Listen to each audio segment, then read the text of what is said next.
मेरे अति प्रियो यीशु मसीह के नाम से अभिवादन करता हूँ। क्या आप आज के दिन में आनंद और खुशी के साथ रहते हैं?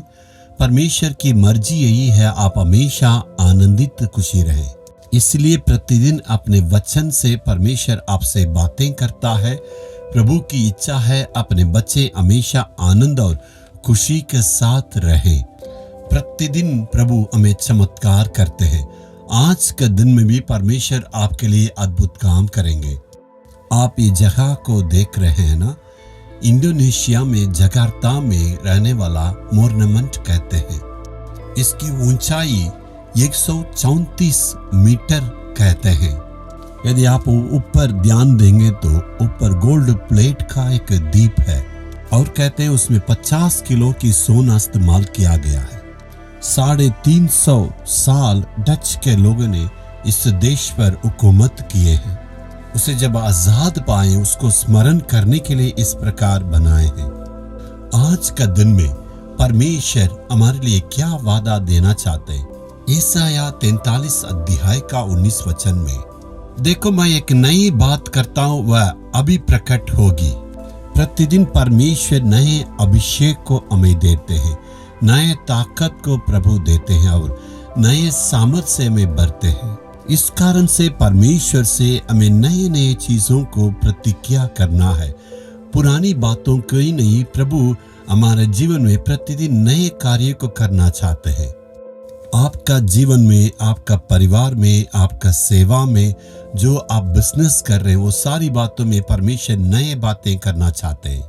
यशायाह 43 अध्याय का 19 वचन में लिखा ना, देखो मैं नई बातें करता हूँ और वो अभी ही प्रकट होगी।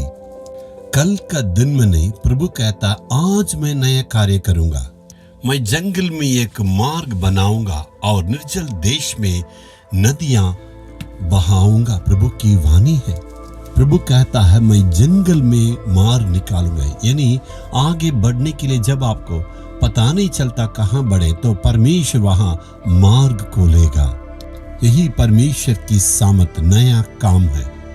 मैं एक बहन को जानता हूं। उस बहन आके कहने लगी, मेरे जिंदगी बिल्कुल एक जंगल के समान हो गया, आगे कैसे मैं जाऊंगी पता नहीं चल रही, क्योंकि ये एक व्यक्ति के भरोसा में अपने पूरे जीवन को मैंने अर्पण की, उससे शादी की, लेकिन उस व्यक्ति ने मुझे तलाक कर दिया है। मेरी जिंदगी बर्बाद हो गई है। मैं क्या करूंगी? आगे मैं कैसे बढ़ूंगी? इस प्रकार ही मुझे रहना है, आखिर तक ऐसे ही रहना, ऐसे ही वो कहने लगी। लेकिन मैंने कहा ऐसे नहीं, परमेश्वर का वचन कहता तुम्हारे लिए एक नए जिंदगी को देने के लिए चाहते हैं। उसके अगले के वचन में क्या लिखा है आपको मालूम है? प्रभु का वचन कहता है अगली बातों को, पुरानी बातों को तुम्हें ध्यान नहीं देना है, नई बातों पर ध्यान देना।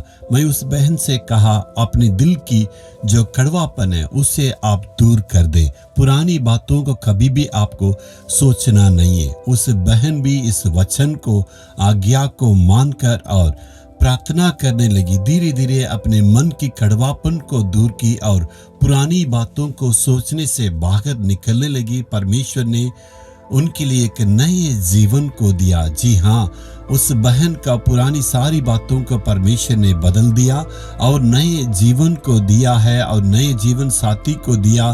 परमेश्वर उनके जीवन में बड़े बड़े आशीष, नए आशीष को परमेश्वर ने दिए और उनके जीवन में सारी पुरानी बातों को परमेश्वर बदल के नया बनाया। आज भी प्रभु आपसे कहने के लिए चाहते हैं और आप हमेशा पुरानी बातों को ही सोच सोच के चिंता ना करें, उसी बातों पे दोहराना नहीं है। मैं तुम्हारे लिए नए नए काम को करना चाहता हूँ, जिन्हें हमें क्षमा करना है और हमें उन्हें क्षमा करना। जिन बातों को सोचना नहीं है तो नहीं सोचेंगे, प्रभु जरूर हमारे जीवन में परिवर्तन करेंगे। प्रभु कहता है मैं जंगल में मार्ग को निकालूंगा। विश्वास करें, आज ही प्रभु नए कार्य करेंगे। हे प्रभु, पुरानी बातों को कभी नहीं सोचूंगा, पुरानी बातों को सोच के कभी चिंता नहीं करूंगा। परमेश्वर, पुरानी बातों के लिए इसके बाद मेरे जिंदगी में जगह नहीं है। सारी पुरानी बातों को प्रभु तेरे चरणों के पास आज ला के रख देते हैं। आज मैं विश्वास करता हूँ मेरे जीवन में नए मार्गों को तू खोलने वाले है और सारी पुरानी बातों को आज ही तू बदलने वाले है। यीशु के नाम से मांगता हूँ, आमीन आमीन।